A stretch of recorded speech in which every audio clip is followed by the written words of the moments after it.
नमस्कार दोस्तों, स्वागत है आपका हमारे YouTube channel B Ed lesson plan में।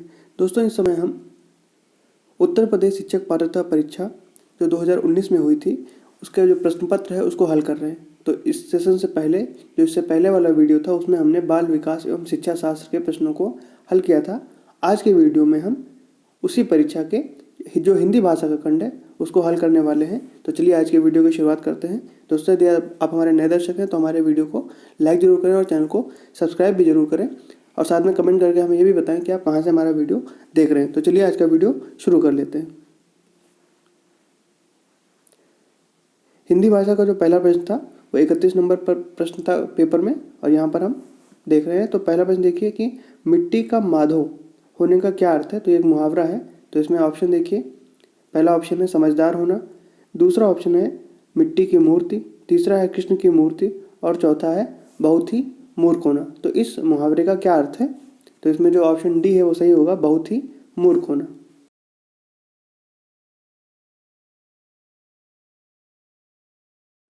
दूसरा प्रश्न देखिए, तद्धित का संधि विच्छेद क्या होगा। तो पहला ऑप्शन देखिए तद्दंधित, दूसरा है तद्दंधित और तीसरा है तद के साथ में प्लस हित और चौथा है तद प्लस हित। तो इसमें से कौन सा सही ऑप्शन होगा। तो इसमें से ऑप्शन जो सी है वो सही होगा।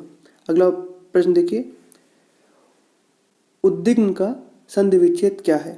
तो पहला ऑप्शन देखिए उद्धन दिन, फिर दूसरा ऑप्शन है उत धन दिग्न है, तीसरा ऑप्शन है सी उत धन विघ्न और चौथा ऑप्शन है उत धन विन। तो इसमें से कौन सा सही ऑप्शन होगा। तो जो तीसरा ऑप्शन है वो सही होगा। अगला प्रश्न देखिए,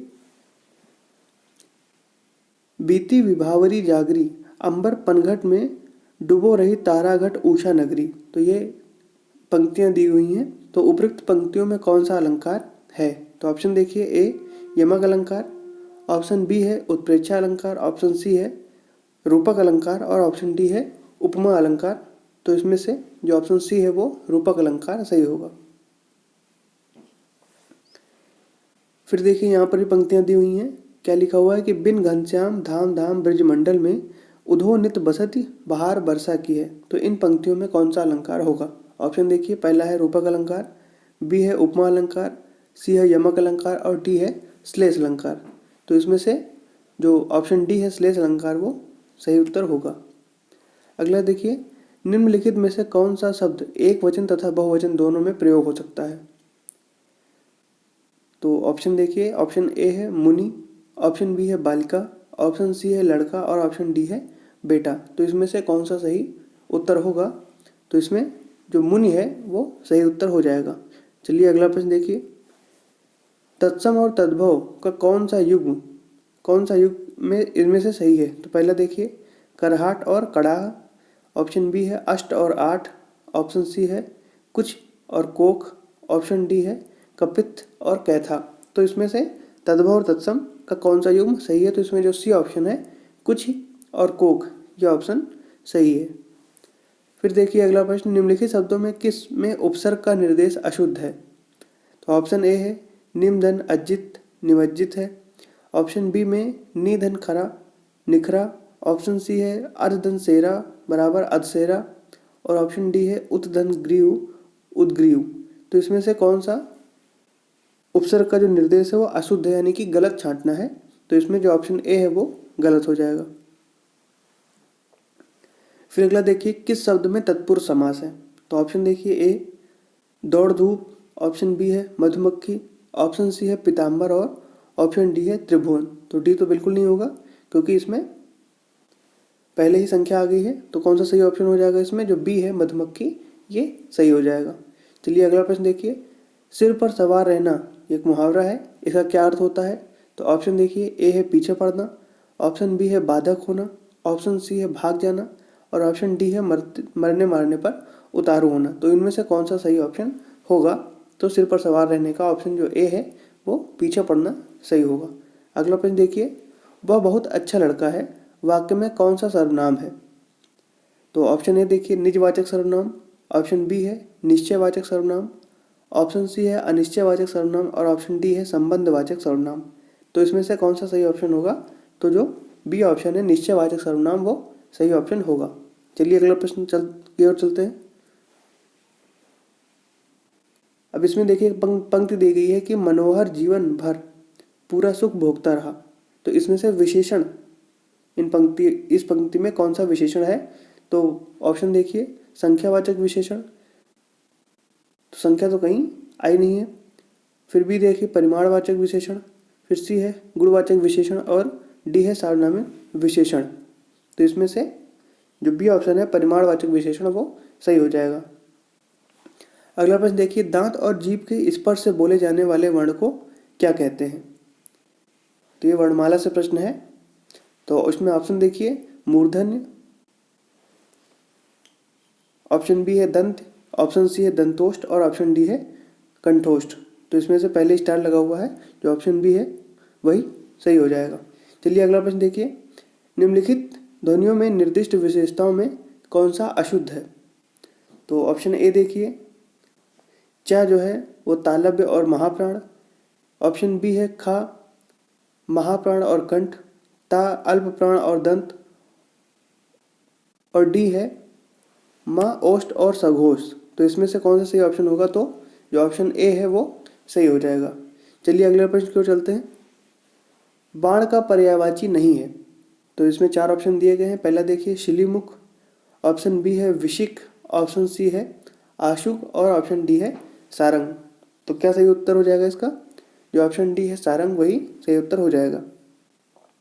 बाकी सब बाण के पर्यायवाची हैं और ऑप्शन डी नहीं है। तो अब 46 नंबर प्रश्न देखिए, उपचारात्मक शिक्षण का आधार निम्न में से कौन सा है? तो ये शिक्षण शास्त्र का प्रश्न आ गया। ऑप्शन ए देखिए व्याख्यान परीक्षण, ऑप्शन बी है स्वपरीक्षण, ऑप्शन सी है पाठ्य पुस्तक परीक्षण और ऑप्शन डी है निदानात्मक परीक्षण। तो इसमें से उपचारात्मक शिक्षण का आधार कौन सा है? तो इसमें जो ऑप्शन डी है निदानात्मक परीक्षण वो सही उत्तर हो जाएगा। चलिए अगला प्रश्न देखिए, अयोगवाह कहा जाता है, किसे कहा जाता है? ऑप्शन ए है अल्प प्राण को, ऑप्शन बी है महाप्राण को, ऑप्शन सी है विसर्ग को और ऑप्शन डी है संयुक्त व्यंजन को। तो किसे कहा जाता है? तो जो सी ऑप्शन है विसर्ग को कहा जाता है। अब यहाँ पर सुमेलित करने के लिए दिया गया है, श्रेणी ए है और श्रेणी दूसरी है। तो सत्यार्थ प्रकाश पुस्तक का नाम है, एक तरफ पुस्तक का नाम है और दूसरी तरफ रचयिता का नाम।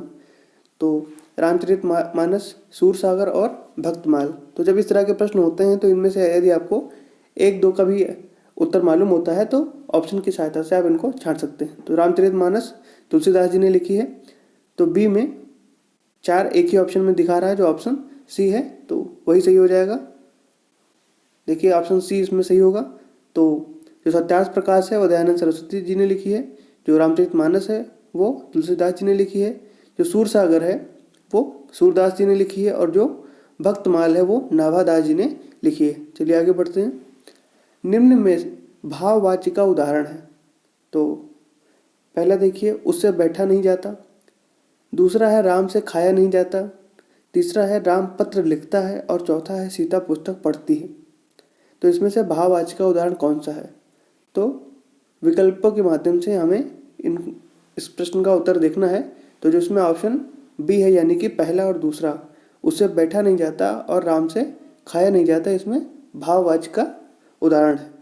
अगले प्रश्न की ओर चलते हैं। तो इसमें देखिए निम्न में कौन सा उत्तर सही है?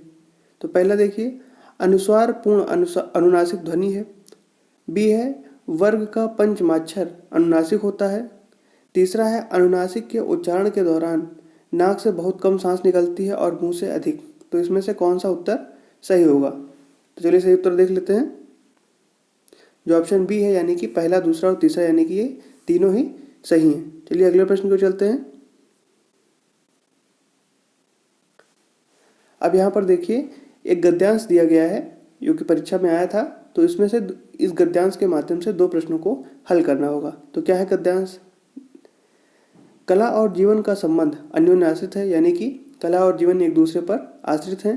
कलाकार कल्पना और यथार्थ का समन्वय कर समाज के समक्ष आदर्श रूप प्रस्तुत करता है। इसी कारण जीवन का कला के स्वरूप पर व्यापक प्रभाव पड़ता है। कलाकार जीवन के यथार्थ रूप को ही चित्रित नहीं करता, वरन वह आदर्श रूप को भी प्रस्तुत करता है। इस प्रकार जीवन का कला पर और कला का जीवन पर व्यापक प्रभाव पड़ता है। अर्थात कला के लिए संबंधी विचारों में जीवन के लिए उपयोगी कला ही श्रेयस्कर मानी गई है। अब देखिए प्रश्न देख लीजिए इसके लिए। 2 प्रश्न इस गद्यांश पर पूछे जाएंगे। तो पहला प्रश्न है कला और जीवन आश्रित हैं का तात्पर्य है। तो पहला ऑप्शन देखिए, जीवन में दोनों उपयोगी हैं। ऑप्शन बी है एक दूसरे से पृथक है। ऑप्शन सी है एक दूसरे पर आश्रित हैं। और ऑप्शन डी है किसी अन्य तत्व पर आश्रित हैं। तो इसमें से कौन सा सही उत्तर हो जाएगा? जो सी है, एक दूसरे पर आश्रित हैं। अन्योन्य आश्रित का मतलब यही होता है। फिर बी देखिए, 52 नंबर क्वेश्चन देखिए, कौन सी कला श्रेष्ठ मानी गई है? तो ये भी उसी गद्यांश पर आधारित प्रश्न है। तो ऑप्शन देखिए, ए जो कलावाद पर आधारित हो, बी है जो प्रगति का चित्रण करती हो, सी जो कल्पना पर आधारित हो और डी जो जीवन उपयोगी हो। तो इसमें से जो ऑप्शन डी है वो सही हो जाएगा।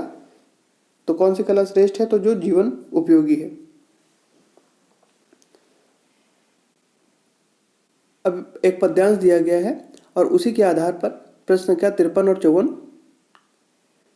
के सही विकल्पों को छांटना है। तो देखिए क्या है पद्यांश। श्याम गौर किमी कहो बखानी गिर अनयन नयन बिनु बानी। तो देखिए अब इस पर आधारित प्रश्न है 53 नंबर कि इस पद्य में कौन सा भाव है? तो ऑप्शन देखिए, ए है करुण भाव, ऑप्शन बी है सुकुमार भाव, ऑप्शन सी है ओज भाव और ऑप्शन डी है मधुर भाव। तो इसमें से कौन सा भाव है? तो जिसमें ऑप्शन डी है मधुर भाव, इन पंक्तियों में मधुर भाव है। अगला प्रश्न देखिए, यह पद्यांश किस कवि का है, यानी कि ये किसने लिखा है? ऑप्शन ए देखिए कुंभन दास, ऑप्शन बी है सूरदास, ऑप्शन सी है तुलसीदास और ऑप्शन डी है नाभादास। तो ये गोस्वामी तुलसीदास जी द्वारा रचित है। आगे चलिए, चांदनी चौक में कौन सी संज्ञा है? ऑप्शन ए देखिए द्रव्यवाचक संज्ञा, ऑप्शन बी है जातिवाचक संज्ञा, ऑप्शन सी है व्यक्तिवाचक संज्ञा और ऑप्शन डी है भाववाचक संज्ञा। तो चांदनी चौक में कौन सी संज्ञा है? तो इसमें जो व्यक्तिवाचक संज्ञा ऑप्शन सी है वो सही हो जाएगा। अगला प्रश्न देखिए, निम्नलिखित में से कौन सा विकल्प विलोम की दृष्टि से सही नहीं है? तो देखेंगे इसमें ऑप्शन ए है सुबुद्धि असुबुद्धि, बी है आरोह अवरोह, सी है उत्कर्ष अपकर्ष और डी है कीर्ति और अपकीर्ति। तो इसमें से जो ऑप्शन ए है वो गलत है। सुबुद्धि और असुबुद्धि नहीं होता है, सुबुद्धि का कुबुद्धि होता है। अगला प्रश्न देखिए, इसमें भी 2 श्रेणियां दी गई हैं, ए और बी को मिलान करना है। तो तलवार, टेढ़ा, तरु और पटु, और दूसरी तरफ है वृक्ष, प्रवीण, वक्र और कृपाण। तो इनमें से सुमेलित करना है। तो इसमें जो ऑप्शन ए है तलवार कृपाण के समान है, फिर बी है टेढ़ा तो वक्र, सी है तरु तो वो वृक्ष के से मिलेगा और जो डी है पटु वो प्रवीण से मिलेगा। चलिए आगे बढ़ते हैं। निम्नलिखित में से कौन सा मिश्र वाक्य है? तो जो वाक्यों के प्रकार होते हैं संयुक्त वाक्य, मिश्रित वाक्य, उनसे संबंधित प्रश्न है। तो ऑप्शन ए देखिए, उनमें न पत्ते थे न फूल थे, ये पहला वाक्य है। दूसरा है मैंने सुना है कि आपके देश में अच्छा राज प्रबंध है। ऑप्शन सी है यज्ञ दत्त देवदत्त को व्याकरण पढ़ाता है और ऑप्शन डी है उड़ती हुई चिड़िया पहचानता है। तो इसमें से कौन सा मिश्र वाक्य है? तो इसमें जो ऑप्शन बी है कि मैंने सुना है कि आपके देश में अच्छा राज प्रबंध है, ये मिश्र वाक्य होगा। फिर अगला देखिए, वह द्वार द्वार भीख मांगता चलता है। तो यह एक पंक्ति दी गई है। अब इसमें कारक पूछ रहा है कि वाक्य में कौन सा कारक है। तो ऑप्शन ए देखिए संबंध कारक है, ऑप्शन बी अपादान कारक है, ऑप्शन सी है अधिकरण कारक और ऑप्शन डी है संबोधन कारक। तो इसमें जो ऑप्शन सी है अधिकरण कारक वह सही उत्तर हो जाएगा। और अंतिम प्रश्न है आज का, आयुष्मान का स्त्रीलिंग क्या है? तो ऑप्शन ए देखिए आयुष्मती, ऑप्शन बी है आयुष्मयी, ऑप्शन सी है आयुषी और ऑप्शन डी है आयुष्यमयी। तो इसमें से जो ऑप्शन ए है वो आयुष्मती सही हो जाएगा। यहाँ पर दोस्तों हमारे जो हिंदी का खंड था वो कंप्लीट हो गया है। आने वाले समय में हम जो परीक्षा के अन्य खंड हैं जैसे कि गणित का खंड, संस्कृत का खंड, इसके साथ साथ अंग्रेजी, पर्यावरण, इन सभी खंडों के वीडियो अपने चैनल पर उपलब्ध करवाते रहेंगे। साथ साथ जुड़े रहिए। आपका बहुत बहुत आभार पूरा वीडियो देखने के लिए।